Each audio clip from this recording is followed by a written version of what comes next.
Hello everybody.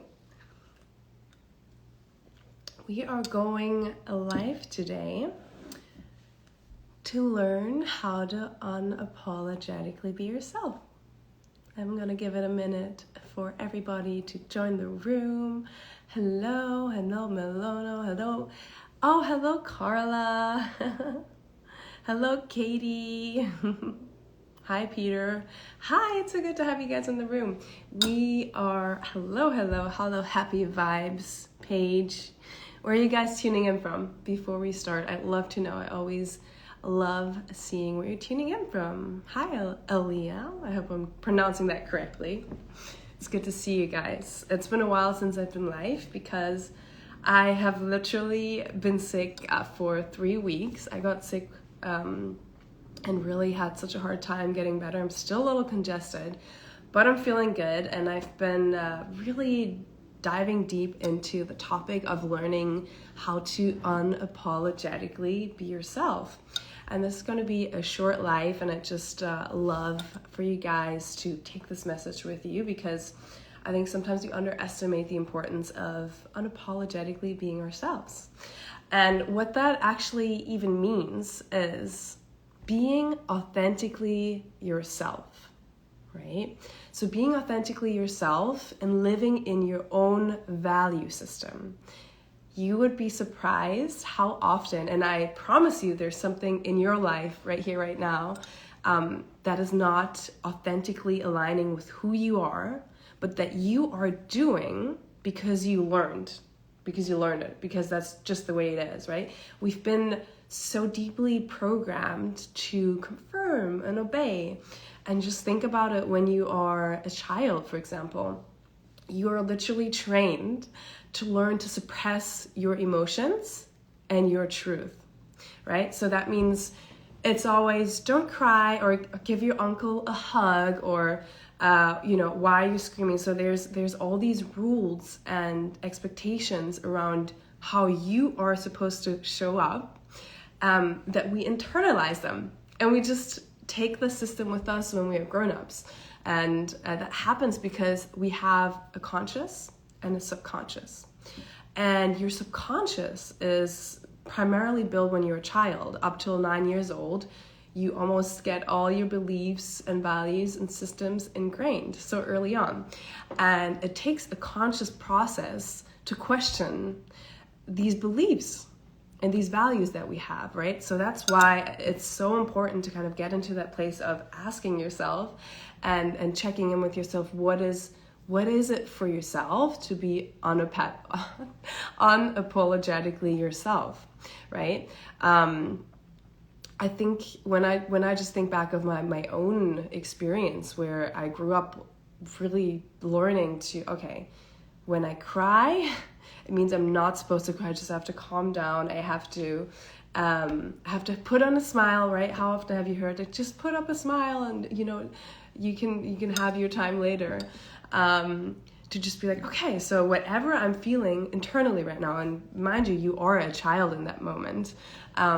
You learn and internalize, okay, so whatever I'm feeling is wrong, right? And if I want the love and support of my parents, my caregivers, or others in your social environment, I need to act and behave a certain way, right? So you internalize that. So this is, by the way, how a people pleaser is born, right? You learn how to emphasize the importance of others, people's feelings, right? It makes them uncomfortable when you express your truth, right? When you're crying, when you're showing emotions, when you just are uncomfortable with hugging someone, it's uncomfortable for them that you're expressing yourself, so you adjust, right? So that's why it's so important for us to kind of dial back and see, wait a minute, what's programming that I have been carrying with me for all these years that I haven't even questioned? How often do you catch yourself doing things that you don't love, right? That you don't want to do, a career. Oh my God, I don't know how many clients I've had that came to the conclusion of they're doing something they absolutely don't love because that's what they learned, or a good education was valued, or that's what their parents wanted, or they wanted to honor their wishes, right? So how often do you do something that's absolutely not in alignment with what you truly want to do? Let me check the comments. Absolutely. Hello, my name is Marie Elizabeth, and I'm a recovering people pleaser. I love that very much. My name's Jenny, and I am a recovering people pleaser too. It's good to meet you. Suppressing your emotions won't help, right? It's so true. We need to learn how we can step into our emotional truth in order to create more emotional balance, right? You need to feel it in order to heal it. How's your health now? How are you feeling? Thank you for checking in. I'm doing okay. I'm not 100%, but I know I'm on my way, and we're having a workshop, our Glow Up workshop starting Thursday. So just pray with me that I'll be 100% fit by then, because what I'm teaching in the Glow Up workshop is a free workshop, by the way, is like learning how to make 2023 your best year yet. And I'm so stoked that I'm going to teach this and bring this to people that I want to just, energetically be on a good level. So I'm going to rest and sleep a lot until then. Yeah, inner child healing is so important. I agree.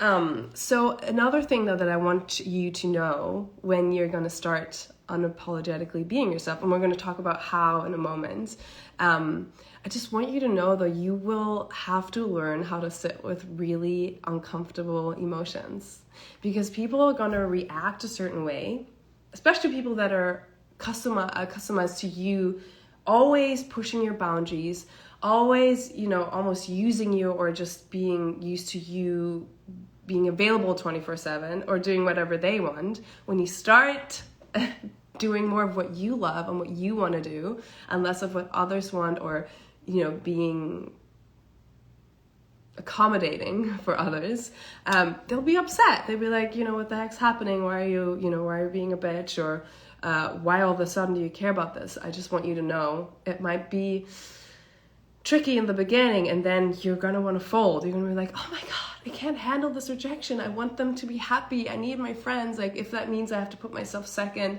I'll just be fine with it. And this is where it's so important. You want to have aligned friendships, and also aligned family members that respect and honor your needs, right? This is a really good point in your life to be brave and be like, you know what? Who's meant to be in my life, and whoever is my true friend and a good part of, my family, will honor my needs, right? You can talk to them about it. You don't have to be a bitch about it, but you can be honest about it. Say, I've been on this journey where I'm learning to honor my boundaries and respect what I really want. And that for me means to sometimes say no when I've said yes in the past. Is that something that you can respect? Right? So this is something you can absolutely implement. You do not have to be afraid. Yeah, I found that boundaries have been so liberating. It's been so healthy. Yes, I 100% agree. Excuse me. And I want to, definitely open the floor if there's any questions about this topic. But I also want to give you a journal prompt, that is great. And I wrote it down. And it's called, in an ideal world, what would you choose to do? And that means not only your job, but also what do you do in your free time? Who do you spend time with?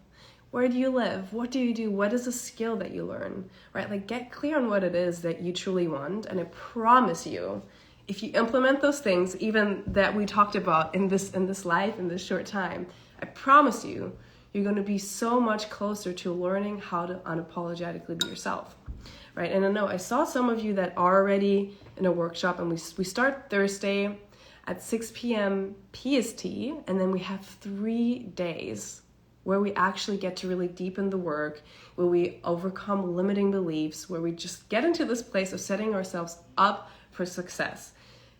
If you're not in the room, you have to sign up ASAP. I mean this from the bottom of my heart. It's all my knowledge. It's all everything I've been so deeply wanting to share with people on a platform where you just get access to it. It's free, as I said. And I love sharing it. I think I have the link in the bio. I also have it in my story, I believe. So yeah, definitely, if you want more of this and you want our energy and you just want to be surrounded with like-minded people, you gotta join. Do you believe that being authentic leads to magnetism and manifestation? Yes, Jordan, 100% it does. Right? I think it's impossible to call in more magnetism and manifest what you want if you're not being authentic yourself. And this is one of the biggest hoax, I call it, when people say, fake it till you make it, or it's like you can't fake your energy, right? If you have thoughts that hold you back from taking action and emotions that don't create whatever you want internally, you can't fake it till you make it, right? That's when that's when you gain your confidence, for example, from outer factors, right? People giving you compliments, people reacting positively to you. And the moment they don't do it, your self-esteem crumbles, right? You're like, oh my God, no one loves me. They're not giving me the time of day. So if you put things on external factors instead of developing true internal self-love and, as I said, authenticity, I think it's impossible to create, the wealth, the emotional wealth and magnetism, as you so beautifully said, that you want to. This was such a fun life. We should do this more often. I hope you guys truly enjoyed this topic. And just seeing, hi everybody. It's so good to connect with you. That's absolutely awesome verbiage for this. Thank you for that. You're so welcome. Don't say yes when you want to say no. 100%, please. Yay. Okay, guys, I think this is coming to completion. I urge you have to be in the room with us if you want to level up and have 2023 as your best year yet. Join us. Link is in the bio. Please start being unapologetically yourself today, right here, right now. I send you so much love and light. Take care of myself. I will. Thank you so much, guys, and I hope you have a fantastic day.